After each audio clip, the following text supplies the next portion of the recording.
All right, I'm going to show y'all how to create an assembly out of the parts that you have made. So the first thing you do, if you haven't already, is you open this up so you can see all your parts, make sure you're in your Puzzle Cube folder or project. And then the second, and possibly the most important thing, is you have to save this first. So click save and name it your last name, Puzzle Cube Assembly. All right, and then make sure it's in your Puzzle Cube and hit save. All right, once you've done that, you can start importing parts, and this is very easy. So you want to start with an edge because you need to see what you're building as you build it, if that makes any sense. So the easiest thing for me to do is you click and grab and drop, and you give it a second, and then the part appears. And notice that you get these 3 arrows for pitch, roll, and yaw, and you can move it wherever you want if you need to. But we don't need to. Where it is fine. So I'm going to click OK. All right. Now I'm going to get this. Let's see. What's another one? I'm going to get this part right here. So see this red part right here? I'm going to get this part right here. So I'm going to grab it and drag it in and wait a little minute while it thinks to itself. Okay. And notice that it is in the wrong orientation. But luckily, we have these little arrows to help us move it. So the first thing we want to do is we want to move it away. So you want to put it in kind of the right orientation to this part, right?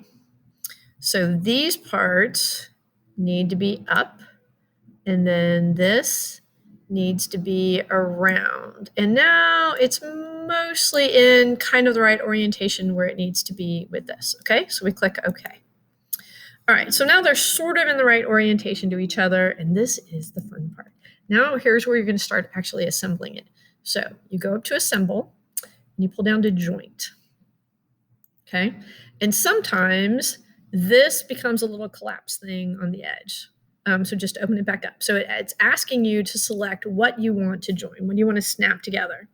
All right, so you have some options. You can join this face to this face, but then there'd be a lot of movement. So you got to think to yourself, maybe I could just do this edge, and notice it snaps to the middle, right? It selects the whole edge and says, do you want to join at the middle? And let's say yes, right? So this edge needs to be assembled, jointed to this edge, right? And see how it automatically went to your second selection after you selected the first one. So you click there, make sure you've got the edge and not a face. And like magic, it snaps together. All right, and then you click, let me move this out of the way, and then you click OK. All right, and then you just repeat that. You import a part, and then you click assemble, and you tell it where to go. So we can do this part. Let's put it in there. Oh, that's definitely in the wrong place. So let's move it up and out of the way. It's in the right orientation now. It's just a little hard to see everything. So click OK. So, assemble, joint. We're going to move this over so we can see. And this edge needs to be lying along this edge, right? So this edge and that edge, and like magic, there it goes. And that's it. And just keep repeating that process and you'll be fine. Don't forget though to save it first, and then you can start importing the parts. And that's it.